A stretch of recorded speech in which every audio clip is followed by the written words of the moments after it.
नमस्ते दोस्तों। आज हम बात करेंगे गर्भवती बेटी और बूढ़े पिता की सत्य घटना। जयपुर शहर की गुलाबी दीवारों के बीच बसी एक छोटी सी बस्ती में मीरा नाम की एक लड़की रहती थी, जिसकी जिंदगी देखने में जितनी साधारण थी, भीतर से उतनी ही संघर्षों से भरी हुई थी। मीरा की शादी बड़े धाम-धूम से हुई थी, लेकिन शादी के कुछ ही महीनों बाद उसका सपना टूटने लगा था, क्योंकि उसका पति विक्रम और उसके ससुराल वाले उसे कभी अपनापन दे नहीं पा रहे थे। शुरुआत में छोटी छोटी बातों पर ताने दिए जाते थे, फिर धीरे धीरे वो ताने अपमान में बदल गए और अपमान मारपीट तक पहुंच गया। मीरा हर बार सोचती थी कि शायद आने वाला कल बेहतर होगा, क्योंकि अब वह माँ बनने वाली थी। लेकिन उसकी यह उम्मीद भी ज्यादा दिन तक जिंदा नहीं रह सकी। एक दिन जब उसने अपने पति से थोड़ा प्यार और सहारा मांगा, तो उसे जवाब में घर से बाहर निकल दिया गया। विक्रम ने साफ शब्दों में कह दिया कि उसे इस बच्चे की जरूरत नहीं है और न ही मीरा की, और दरवाजा उसके मुंह पर बंद कर दिया गया। उस दिन आसमान में बादल छा गए हुए थे और हल्की बारिश हो रही थी, जैसे प्रकृति भी मीरा के दर्द को महसूस कर रही हो। अपने पेट पर हाथ रखे आंसुओं से भरी आंखों के साथ वह सड़क पर खड़ी थी। उसके पास जाने के लिए बस एक ही जगह थी, उसका मायका, जहां अब सिर्फ उसके बूढ़े पिता रामलाल रहते थे। रामलाल एक कमजोर और बूढ़े इंसान थे, जिनकी कमर उम्र और मेहनत के बोझ से झुक चुकी थी, लेकिन दिल अभी भी अपनी बेटी के लिए धड़कता था। जब मीरा उनके घर पहुंची तो उसे इस हालत में देखकर रामलाल की आंखों में आंसू आ गए, लेकिन उन्होंने अपनी कमजोरी छुपाते हुए उसे गले से लगा लिया और कहा, बेटी तू चिंता मत कर, जब तक मैं जिंदा हूं तुझे कोई कमी नहीं होने दूंगा। लेकिन यह कहना जितना आसान था, उसे निभाना उतना ही मुश्किल।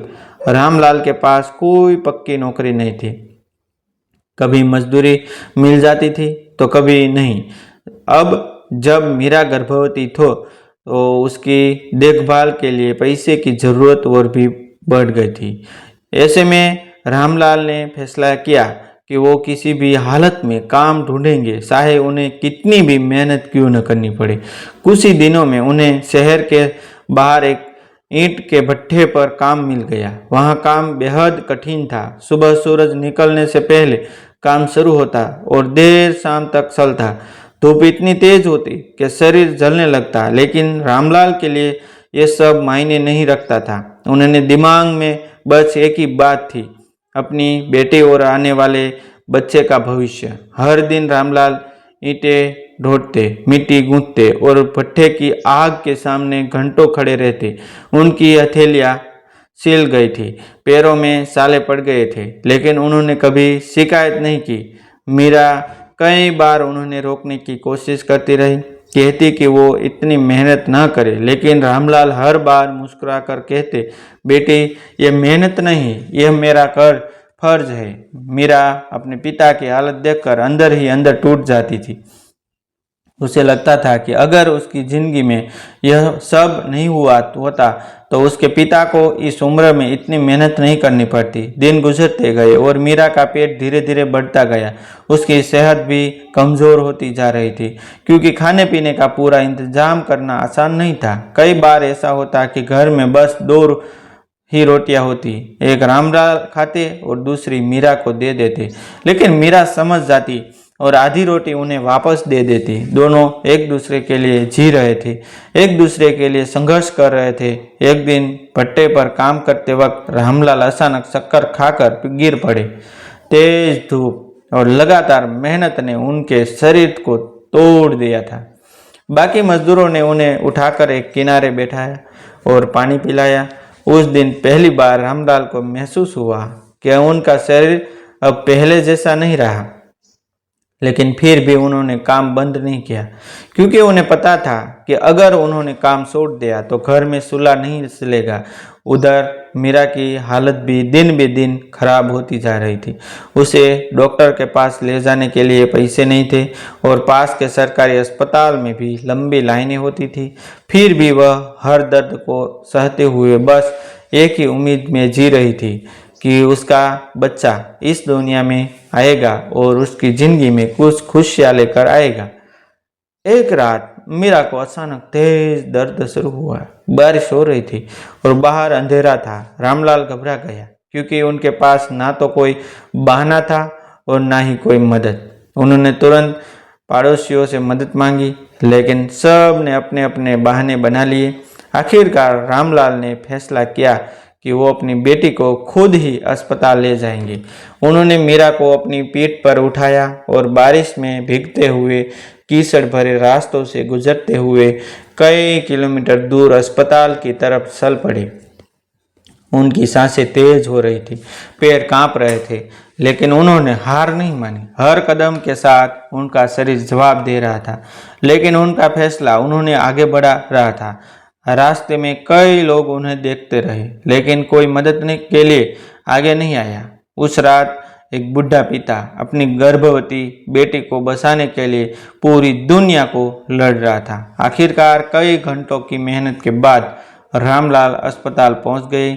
वहां डॉक्टरों ने तुरंत मीरा को अंदर ले लिया। रामलाल बाहर बैठकर भगवान से प्रार्थना करने लगे। उनके आंखों में आंसू थे और दिल में डर, लेकिन साथ ही एक उम्मीद भी थी कि सब कुछ ठीक हो जाएगा। उस रात रामलाल ने अपनी जिंदगी की सबसे लंबी और सबसे कठिन रात देखी। हर मिनट उन्हें एक युग जैसा लग रहा था।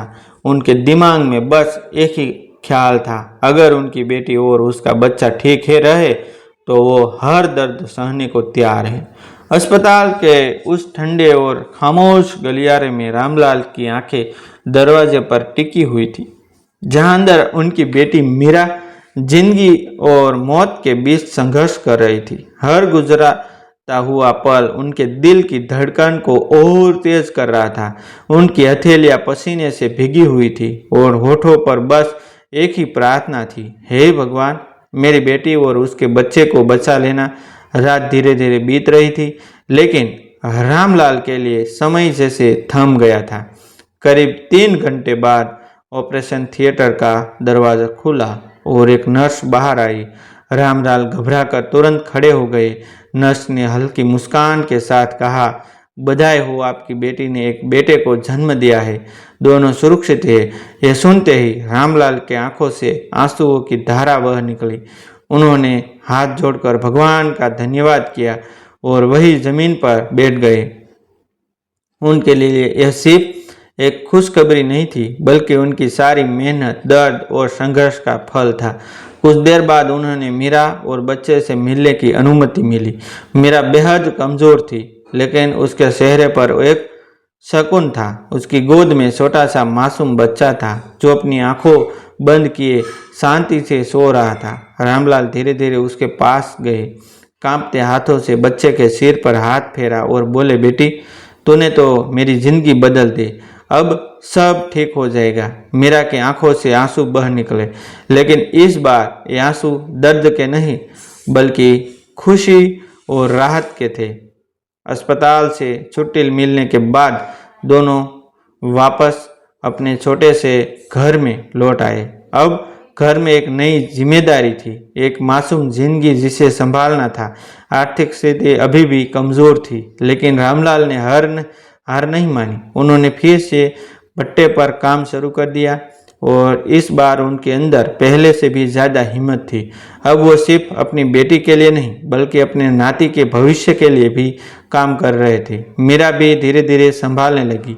उसने घर पर ही छोटे मोटे काम शुरू कर दिए, कभी पड़ोसियों के कपड़े सिलाना, तो कभी बच्चों को ट्यूशन पढ़ाना।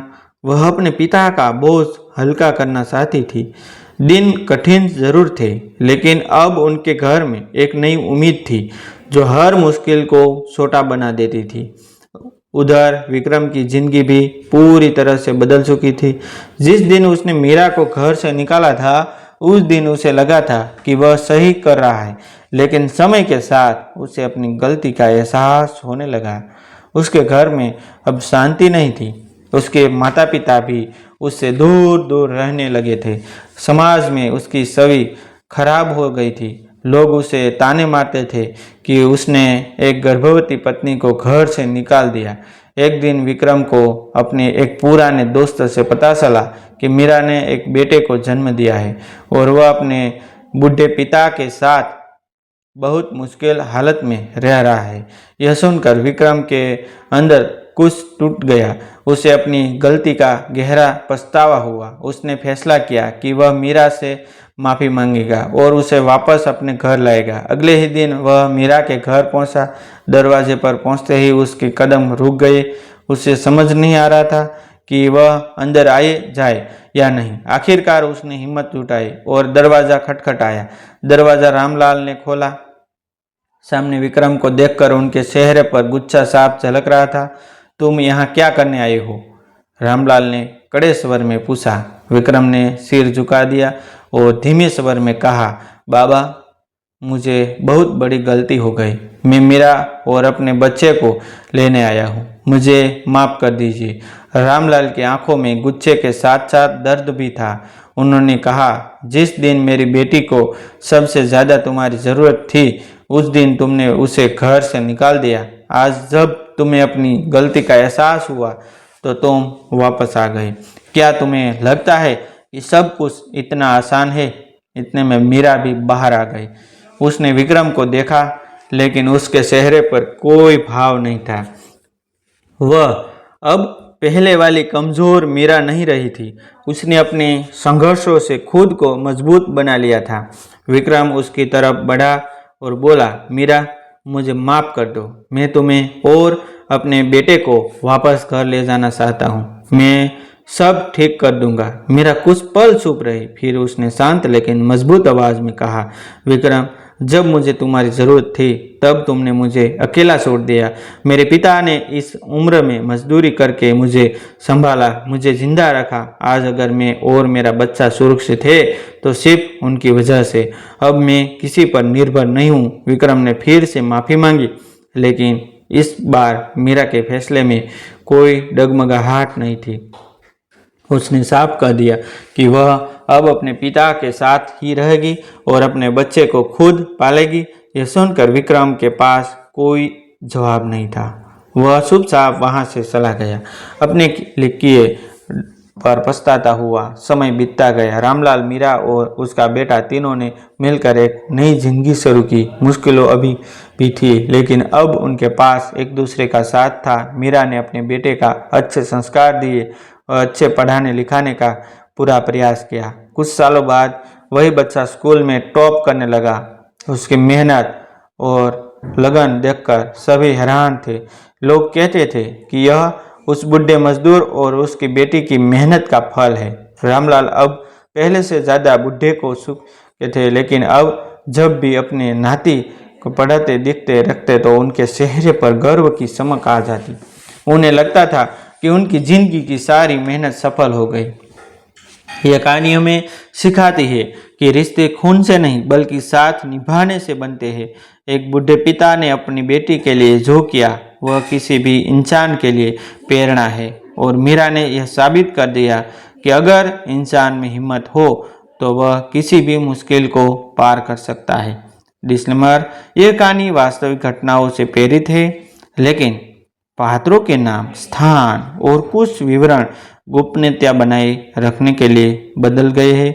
इसका उद्देश्य केवल प्रेरणा और जागरूकता फैलाना है, किसी व्यक्ति या समुदाय की भावनाओं को ठेस पहुंचाना नहीं है। थैंक यू दोस्तों, मिलते हैं एक नई वीडियो के साथ, एक नई स्टोरी के साथ। तब तक बने रहिए।